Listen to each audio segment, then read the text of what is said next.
All right. Happy Wednesday to everyone. We are live on the Office of Archaeological Research's Facebook page, as well as the Moundville Archaeological Park's Facebook page. It looks like Moundville's working properly as it should. So we're going to go and check a couple of different locations. We're streaming from three platforms, three different locations today that you can watch from. The Office of Archaeological Research's Facebook page, Moundville Archaeological Park's Facebook page, as well as the UA Museum's YouTube channel. So you can watch wherever you prefer. We will have live streams from all of those different locations.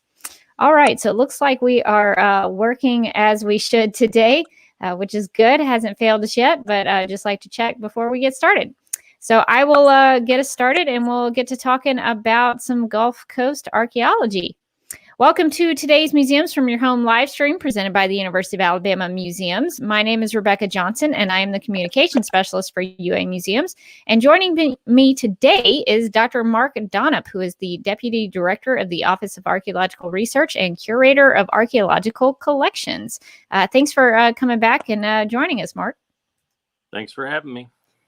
All right. Well, while we are broadcasting both here on Facebook and the UA Museum's YouTube channel, feel free to ask any questions in the comments if you have them, or if you just have any comments. They don't have to be questions. You can just put comments in the comment section. And as a reminder, this is live, so anything can happen. So hang in there in case we have any connectivity issues, just in case that happens. Be patient with us, but we'll hope for the best today. So now that we've gotten that out of the way, Mark, how should we get started when we're talking about this topic? Well, last time I spoke about Gulf Coast archaeology, and I focused on a few civic ceremonial centers, and especially the use of shell in the Gulf Coast in pre-Columbian times. This time I'm sort of expanding on that. I'm going to talk more about water in general and canoes and canals. So once again, not focused completely on one site or another, but using different sites, different information to talk about more general ideas in Gulf Coast archaeology. And last time I focused a considerable amount on shells and its sort of symbolism, connection to water and the underworld and other things. I'm going to touch on that again and sort of expand on it and move into the canoes and canals part of it. So Gulf Coast archaeology, the Gulf Coast itself, obviously I have a map right there. We're talking today more about Florida to Alabama. I'm going to stick in that same sort of area, although the Gulf Coast is quite expansive. One thing I want to impress once again is that most of the rivers, the large rivers, are sort of a north to south. So you can travel from coast to inland when you're exchanging objects, ideas, and beliefs and other things. And then along the coast, generally on the northern Gulf Coast, you go east to west, and then obviously down Florida is more of north to south. But you can travel fairly easily along the Gulf, barring any sort of inclement weather, hurricanes, and things such as that, which can be obviously problematic, or even a rough chop in a dugout canoe could cause a lot of problems. So we're going to talk about some of the technology, the canoes, and then also some canals that were built largely to avoid sort of rough seas and also to shorten distances and probably plenty of other things. Next slide.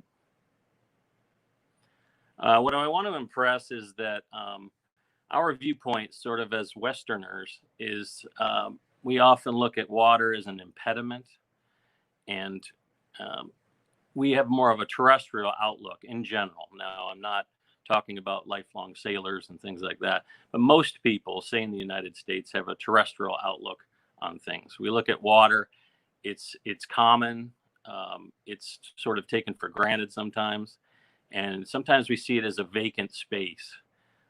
We like to do things around the edges and the beaches and things like that, but we often look at things in more of a terrestrial way. So water in some ways can be an impediment. Say if you're in Florida and it's a pretty swampy environment, we often canal, put in all kinds of waterworks to drain it and to use it for our purposes, which are often agricultural or housing or to build businesses or something like that, or entertainment. When impressed that Native Americans would have had different viewpoints, and in some cases very different from our outlook.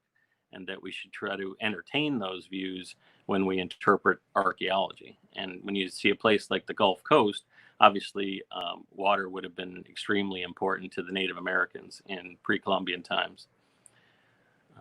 Next slide. So one thing to understand is that their cosmology of the universe itself was likely very different than most of us. And often there's a tripartite division of the cosmos is a belief that there's an upper world, a middle world, and an underworld. And as far as water goes, the upper world, obviously rain, and sometimes which is associated with the moon. You have rainfall. The middle world is Earth. It's where we live. But it also is often seen as an island. And then the underworld, which is most strongly associated with water, is often believed to be the source of creation, and it'd also be our undoing. It'll be our death, but also renewal, cyclic renewal. So it's interesting to look into ethnohistoric and ethnographic accounts of Native Americans and try to understand how, in some way, how they would have believed in how things are or were. One example being that a common creation story is a variation of the Earth Diver narrative, which is the creation of the world.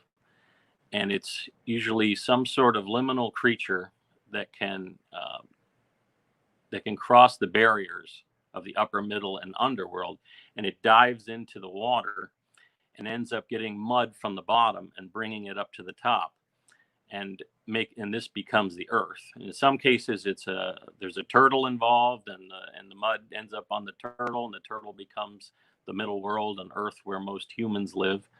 But it would be really important to Native Americans who believed in this would be water. Water is the beginning, and it also can be the end. But the Earth Diver narrative is pretty common. And when you see stories told over a wide area by different people, I think it's worth looking into those narratives as means to explain things you see in archaeology. Next slide. So beginnings and endings. This is a quotation from, I took it from Hudson 76, but it's from Mooney 1900, who worked with the Cherokee. And I'll read it, if I can read it. The earth is a great island floating in a sea of water and suspended at each of the four cardinal points by a cord hanging down from the sky vault, which is solid rock. When the world grows old and worn out, the people will die and the cords will break and let the earth sink down into the ocean, and all will be water again. So obviously in this narrative, the beginning is water and the end is water. And this is for the Cherokee people. But this similar stories have been told amongst different Native American groups for many years, perhaps hundreds or thousands of years. Next slide. So in connections, there's exchange patterns that play on these beliefs or materialize these beliefs. And objects, materials are exchanged that probably had a lot of meaning or symbolism behind them. And I talked about shell in the last talk. I'll just touch on a few of these things again. So from the north, and this is more from Florida perspective, where I ended up doing my dissertation. Greenstone, galena, hematite, quartz crystal, copper, mica, these things are all coming generally from the north in different areas. Copper could be coming from the Great Lakes. There's a lot of symbolism behind these things. I'll focus more from the materials from the Gulf Coast. The main thing there would be marine shell. Large gastropods were used to make shell cups, where important black drink ceremonies. They were used to make beads. They were used to make many objects, gorgets. And it's believed that the symbolism behind it is much associated with many things: fertility, the underworld, death, a lot of the things that water are associated with. And in fact, maybe it is a form of materialized water. There are also shark teeth. You could have alligator teeth. I put in a megalodon tooth there. Just imagine Native Americans looking at this tooth, at least the Gulf Coast inhabitants, and they would have known it's a shark tooth, but it's, it's huge, and it's obviously it's old. And this, I think, would have reinforced their belief system that said that the Earth had been, water, and that maybe it would return to water. And these objects were widely exchanged over much of the United States and sometimes beyond. Next. So on to canoes. Talking about exchange, well, how did they exchange things, objects, materials, ideas, beliefs, a lot of other things, material and immaterial? Well, some of the accounts that we have, the earliest is Hernando de Soto, a Spaniard explorer, the conquistador.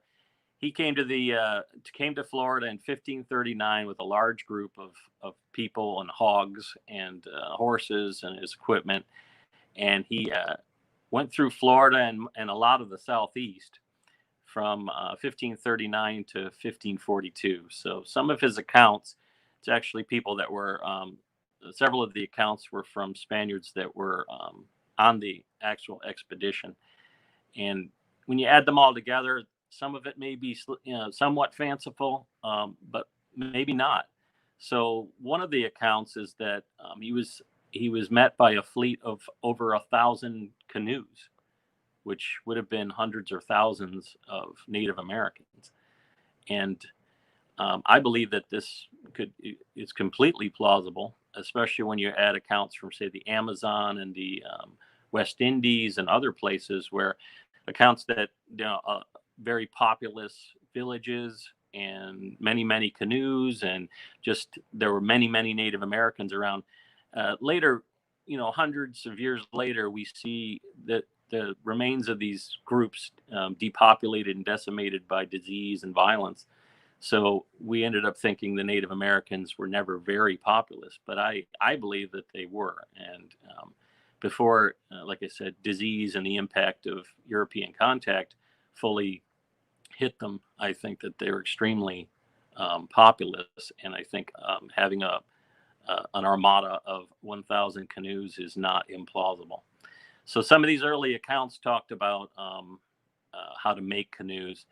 Also, De Soto, just as a side, he died of a fever in 1542 at the Mississippi River, and his crew ended up so-called burying him in the water in a dugout canoe. They were hiding his body because he had been spreading a story amongst the natives that he was actually a god or godlike, and you couldn't have your god die of a fever. So, this picture at the top is from DeBry, 1590, based on another painting. But DeBry did woodcuts, and it shows it's a great woodcut depicting the creation of a dugout canoe. So initially, because just to remind you, there were no horses and there was no iron or steel tools in Native America before European contact. They had to use what they had. So they used fire, and Native Americans used fire a lot. They used fire to mold their landscape, but they also used it as tools other than just heat and cooking. They used it to make dugout canoes. So the first thing would be to take a sizable tree, one that had the dimensions that you were looking for, and you basically make a fire at the bottom of it. And you could take off the bark, and there's other variations, but basically you make a fire at the bottom of it and you burn it down. So you burn it, the base of it, and you have to manicure it and sort of take care of it so it does what you want. But you end up felling the tree at some point with fire. And then the felled tree, you end up using more fire to hollow it out and to form it. Now, like I said, they wouldn't have had steel or iron tools, which they used after contact. So they would have used shell and stone implements hafted with wood, sometimes maybe even large clamshells in your hand as scrapers. And actually, it's depicted on the individual on the left inside the canoe, or on the left side of the canoe. So they would burn the inside of the canoe and control it with often with mud or clay. So you didn't want the fire to get out of hand and burn a hole through your canoe or do anything else you didn't want. So you used your tools to form it and basically scrape out the charred parts. And they would have to, mold it in the direction that they wanted using fire. And this could be obviously a pretty monumental undertaking, given that the canoe could be 30 or 40 feet long. So that's sort of basically how Native Americans would have created dugout canoes. Now, obviously, there's other types of canoes, like birch bark canoes up north, but you would have used what wood you had available that was suitable. So you use mostly, it seems, locally available woods, and we'll see that pine and cypress were commonly used. So the canoe forms, people have divided them into different types, and that might be plausible, but in general, it seems like over a pretty large area and a large span of time, they were fairly similar. They had varied lengths, and that probably had to do with what their purpose was for and their environment. But some of them are actually very large. The picture at the bottom is from Cushing, late 1800s. He excavated in Key Marco, and there was extremely good preservation due to basically wet conditions. And he was able to get many wooden objects out, and there's a picture there depicting some of the ones he's got out of Key Marco. The bottom has a paddle. It's almost spear-like at the bottom. And some of these might have been actually pretty long. There's some evidence that they were long, like pole-like. So paddles/poles, maybe if you're going through shallow water and other things. The bottom two are actually, they look like canoes because they're considered toy canoes. And they may have actually been joined together to form a catamaran. So it would have been a toy of a catamaran, which we haven't found one yet that clearly shows that it was a catamaran. But there are some ethnographic accounts, like on the DeSoto expedition, there was one. And it's a very feasible that these double-hulled vehicles existed. And in fact, that's one piece of evidence. Otherwise, you see some shell tools, and I think there's a deer bone tool, but you would have also had stone celts and other objects to hollow out your logs. Next, please. So canoes in Florida. Florida is an amazing place to find dugout canoes, pre-Columbian dugout canoes. The most ever found are at Noonan's Lake, which I used to live in Gainesville. Noonan's is just east of Gainesville. I used to fish in the lake quite often. I can't say I had a ton of luck, but I did on occasion. I think it's been doing better lately. In the year 2000, there was a drought and exposed 101 dugout canoes. Now, the University of Florida and other folks got involved, especially Donop, who was a paleo botanist, and they ended up doing some real detailed work on, I think, 55 of the canoes, and found out they're mostly pine. There were some cypress, and the dates ranged a considerable amount, but most were in the 2300 to 5000 BP years before present range, which puts them mostly in the late Archaic period. So it's quite old. And they averaged in feet over 18 feet long. And they were mostly in the northeastern part of the lake. And like I said, the drought exposed them. Most of them are fragmentary. They were heavily damaged, but they existed, and they existed in high concentrations that you just don't see anywhere else. So they were able to study those and get a lot of really good information. All of them seem to be hollowed out by fire and no real tool marks. So it was a tremendous find. The oldest dugout canoe in Florida is from De Leon Springs. I think it's the De Leon Springs canoe or two. And that one gets up to about 7,000 years ago in age. And that's also amazing. That time period, when you start to get back that far, there was a lot of environmental changes, and it became a more wet environment around 7,000, 6,000 years ago.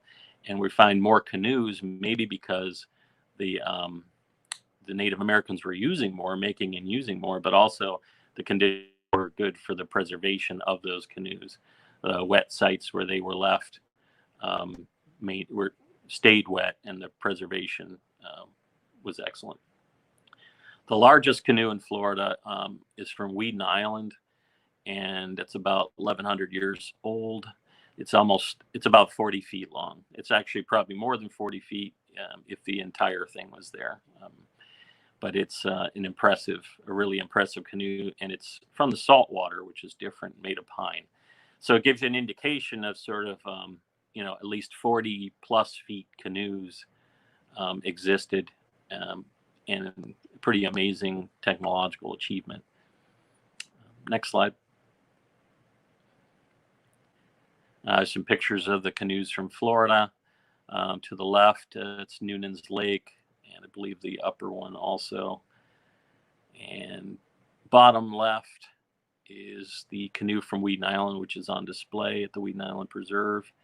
And then I have a picture. It's actually a postcard of Seminole Native Americans, Seminole, Florida, with their canoe. Next slide. Canoes in Alabama. I don't have a lot of fancy pictures for this, but I have some dates and dimensions. Tonbigby 1, Alabama River dugout, and the Homochito 1 canoe.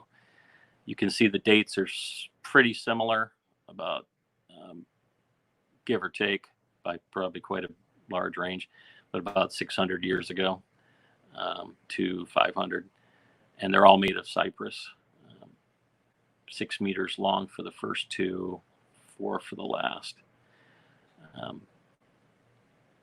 All right, next slide. Where can you see canoes? I threw this in just in case you actually wanted to go see either reproduction or original. The Silver River Museum in Ocala, Florida, right now has a traveling exhibit from the Florida Museum, and it's excellent. And I would suggest that once obviously for all of these, once the pandemic subsides and everybody's allowed to go to these. Silver River Museum.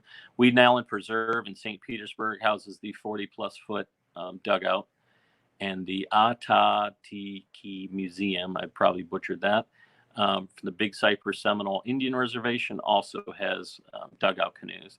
And it's interesting to note that the Seminole, Florida, still produce dugout canoes. And I was told that it's getting more difficult for them to find the appropriate size cypress tree large enough to actually accommodate the production of a dugout canoe, but they're still doing it. In Alabama, the Museum of Alabama in Montgomery have a dugout canoe, and then here in Tuscaloosa, the Transportation Museum has a reproduction of a dugout that you can go see. Next slide. Indigenous canals. People may not even, really be aware that these canals exist, unlike the canoes. These indigenous canals that are found mainly in South Florida, at least the ones that have survived in some way, they come in two basic types. They're short canals. Short canals can be found in a lot of places. A lot of civic ceremonial centers. There's places in the Thousand Islands that are basically shell constructions or shell works. There's many short canals that accommodate travel, but also for canoe landings and all kinds of things. I'm not talking about those in particular in this talk. I'm talking more about the long canals that were used to really transport some distance between sites. And they were mostly linear. There's some variation, and they're not for drainage. They're actually for the management of water, for the purposes of travel and exchanging, like I said, materials, objects, ideas.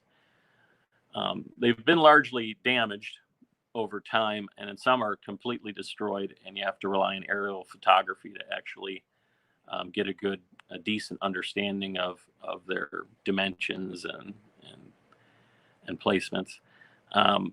They're rare. There's only 6 in the Southeast, and 5 of them are in Florida. The longest one is Mud Lake, which is way down at the tip of Florida in the Everglades. It's 6.3 kilometers, or just about 4 miles long. The deepest one is in Naples, and it's up to about 8 foot deep. Next slide. I picked out a few examples from the ones I just showed you on the map. The Artona canals, there's two of them, an east and a west canal. They're both 2 miles long, a little over 2 miles long for the western one. They are wide, 50 feet, almost 50 feet wide. This is from embankment to embankment, the crest of the embankment measured over to the other embankment, because they would have dug these out by hand using maybe, tools not completely unlike the ones to build canoes or anything else. But they would have done it by hand and dug these canals. In some cases, the dimensions are quite impressive.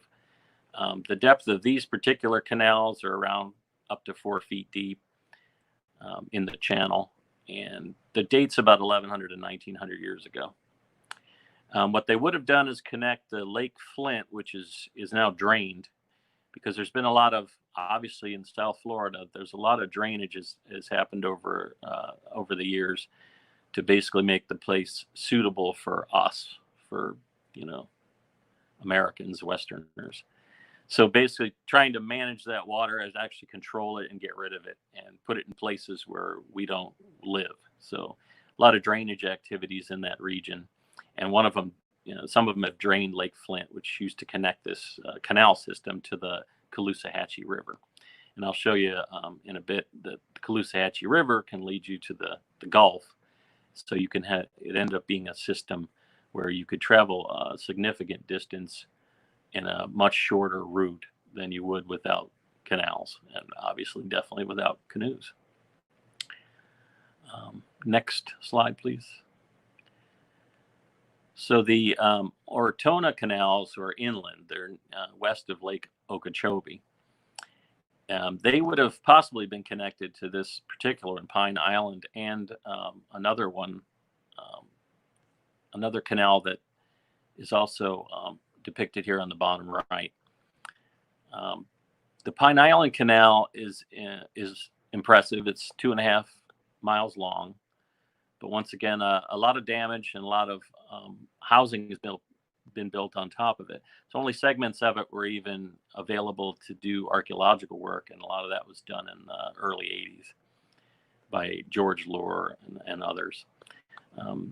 Once again, impressively wide, 38, 34 feet wide, maybe 5 foot deep, and about 500 to 1,000 years ago, this may have been actually built and used,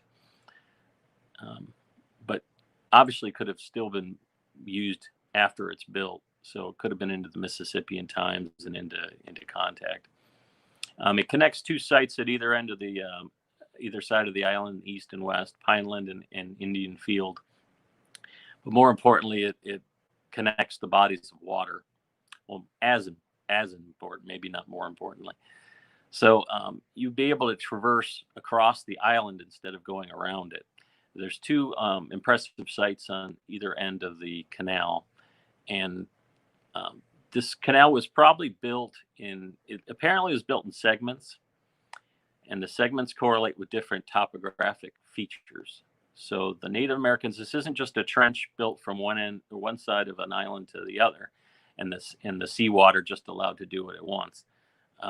It actually is quite controlled and engineered, and it uses groundwater or used groundwater, and it probably had impoundments along the segments.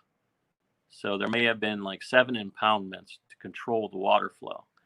And these impoundments have not been located as far as I know, but I could envision something made out of wood that could act either as you could either release water or hold it. So you could end up managing the water in a very sort of complex way. And I think it's a really notable achievement for Native Americans.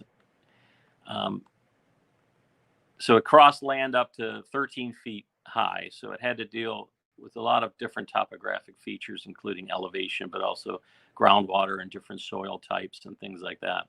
So it's not just, like I said, a simple ditch with water in it. It actually was an engineering feat. Now, this one was explored entrenched, and good information was found about it. But across the water to the east, on the mainland, there seems to be evidence from aerial photography that there may have existed another canal, which has been probably almost completely obliterated. But if that canal also existed, then you would have an easy shot through the canal system and up into where the Ortona canals are, and this could facilitate all kinds of exchange. Also, the sites where the canal is, all those sites along the way could be control points, so they could end up controlling the exchange that's happening through these canals. All right, next slide. Moving to Alabama, there's the Bottle Creek site I talked about last time, and there is a possible ancient canal. A man named Bigelow in the 1800s, mid 1800s, he went out there and he said that it looked like it was an ancient canal, and I have it circled there in red on both these maps. Now, this would be more of a short canal that was located at in this case, a big civic ceremonial center. But Christopher Rodning went and looked into this, did some surface surveys, and explored the possibility that this really was a canal, and came to the conclusion that it likely was the relic channel of the Dominic Creek. But that doesn't eliminate the possibility that it was a relic channel that the Native Americans also modified and made into a canal. So I think it's a pretty fascinating example, at least of maybe a shorter canal, but one that is here in Alabama at a very impressive civic ceremonial center. Next slide. Now, current work in the Gulf Shores Canal is headed by Dr. George Wasselkoff, who was nice enough to give me some of these images for this talk. He's been working at a canal down in southern Alabama, right on the Gulf Coast, that has been known for quite a while. At least in the 1800s, there was people that wrote about the existence of this canal and a shortcut between Oyster Bay and Little Lagoon, which are very productive as far as aquatic resources go. Most of these places I've talked about, very productive food-wise, especially aquatic resources. This Gulf Shores Canal, there's been a date of about AD 600 associated with the canal, and Dr. Wasselkoff said he's got some other dates that he's waiting for the results. It's about, give or take, 30 feet wide and 6 feet deep at I believe the southern portion is the one that's been explored. Like all of these canals, they've been heavily impacted by development, and we basically, work with what we have. So this is one that's in Alabama, unlike the rest which are in Florida. And others may have existed also, but modern development is probably overlaying a lot of this. And like I said, we tend to fill in these things, these water features. Ryan Wheeler called them. Dr. Wheeler called these negative features, water-filled features that we tend to fill in because we see them as negative, as impediments, as things we want to basically get rid of, so we can, fill it in and build houses and anything else we want.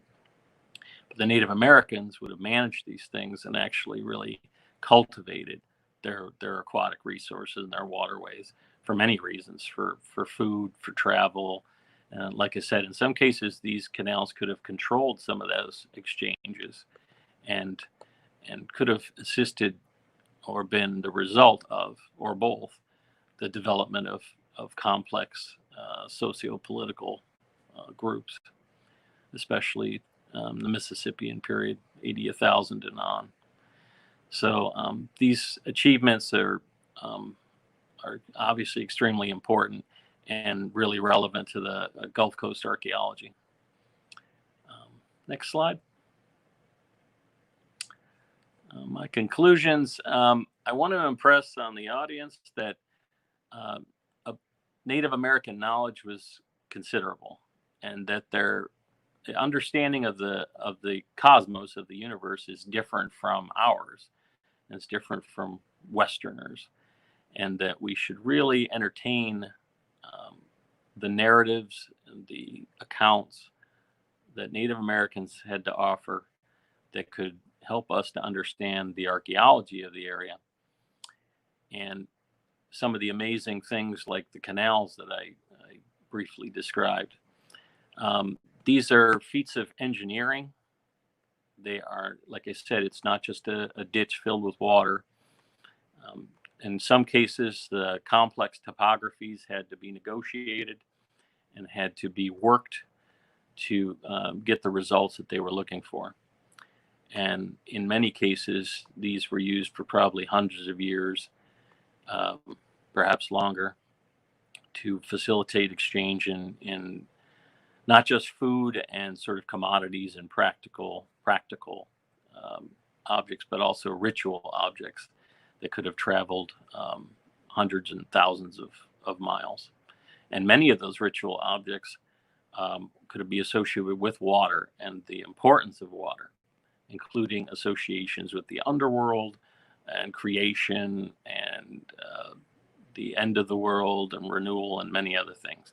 Water is very obviously fluid, but it's transformative, and it would have been used as a metaphor, like we do, a metaphor for change and all kinds of different dynamic things like that. The Native Americans worked with the natural landscape, and I've discussed that, especially with canals, and that the ancient traditions of Native Americans, like dugout canoe making, it's not extinct, and it continues today amongst many Native American groups, including the Seminole. And if you have the opportunity to go see them, any of these Native American groups, I would encourage you, and it'd be a way of better understanding these technologies. And the canals, the opportunities to see them, hopefully will be, the Gulf Shores Canal will be basically developed a little bit, so you'll have some signage and information and be able to see that sometime in the near future, with the good work of Dr. Wasilkoff and the volunteers in the Gulf Shores. Next slide. These are some of the references I used. I'm probably missing a couple, but this covers most of the basics. And last slide, my acknowledgments. And that's it. That is so awesome. I really enjoyed learning about the different canals and the way that water was so important to the Native Americans. That's something that I'm discovering when I listen to you and Matt talk about how water was so important, not only to their belief system, but to how they navigated around their area. And they were so smart to figure out how to build the boats and how to navigate and get around. So I think that's something that I'm taking away from your talks and Matt's talks. So I think that's really fascinating to learn about that history. That's good. I'm glad you could learn something. I learned a lot myself looking into these subjects. I myself is sort of a terrestrial person. I like to fish, but not much else in the water. Though I've actually fished out of a dugout canoe in the Amazon in Brazil. Wow. And I didn't have any pictures to include because I probably would have dropped the camera, because it's a somewhat waterlogged dugout canoe, and I was trying to use a hand line fishing in a lake in the Amazon. But that's my dugout canoe experience, and I'm glad I did it. And it's like I said, I've had a lot of good experiences with Native American groups, and that was one of them. I didn't get to witness them making one. But today, obviously, the tools and things would have been different from what I was describing in pre-Columbian times. They have chainsaws and machetes and axes and things like that. So you get a lot of tool marks and such on those, but they also be more expedient. But yeah, I would love to actually see a dugout made with fire. And I know that in nap-ins and other things in Native American events, those are that'll be available. You could go actually see that. So Yeah, that's really, really cool I wish I could go back to where when the first person figured that out. That's if I could time travel in a couple of different places, that might be one of the things that I go back to just to get into the mindset of how did they figure that out? They had to experiment, I guess, and figure out what worked and didn't work. But so that's really interesting. I myself am a person who loves the water. I love uh, cruise ships. I love any kind of little boat. I would love to be on the water, but I don't get to do it very often because I don't I don't have a boat. So I actually really do enjoy being on the water. And so this talk about the canals and the boats has really, and all the canoes, has really made me wish I could go out on the water and spend some time on the water. yeah, it was really informative for me also. And like I said, I'm more of a land lover, but I do enjoy fishing, and I do enjoy doing some things on the water. So it's been interesting for me to get out of my mindset that I'm comfortable with. And when I look at archaeology, is to try to get in the shoes of Native Americans and try to understand some of their beliefs and their ways of living, because it's so different than mine, and that'll help to inform the archaeology instead of coming and interpreting everything through my cosmology. So that's been really productive for me in the past, and I'm going to continue doing that.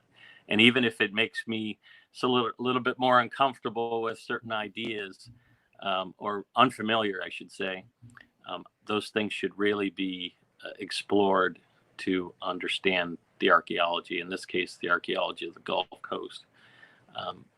And I would encourage anybody to do that. So. Yeah, that was sort of what I was going to ask you, was something to the effect of, if you could continue studying more about this, is there anything that there's a hole in the knowledge that you would like to investigate a little more? What more would you want to learn about this area, or this field of study? For the Gulf Coast, as pertaining to this talk, I'd say I would assist anybody in exploring any of the canals or any further work at the Gulf shores. I know that's been a lot of volunteers have really put a lot of time in and done a lot of good work down there. I think the Bottle Creek Canal, possibly there could be work done there to actually explore, see if it's an actual canal. But those are just a handful of the things that could be done, and obviously the Gulf Coast. There's a lot of, like I said, maybe when we start thinking more from an aquatic viewpoint, maybe we'll find things we didn't think were there. So. That's a good way to look at it, I guess. Just from hearing you talk about, getting into that mindset of how the Native Americans would have viewed some of this stuff, it might, open up a door that maybe we hadn't looked through before.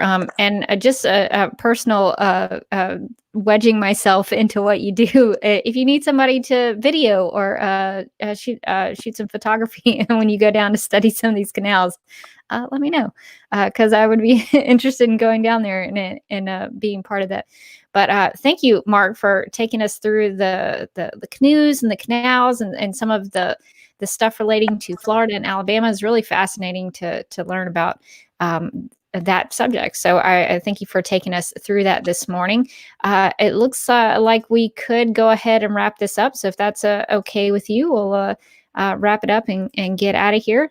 But I think that's going to do it for this Museums from Your Home live stream. We'll be doing this every weekday, Monday through Friday at 10 a.m. And each day will feature a different aspect of UA museums.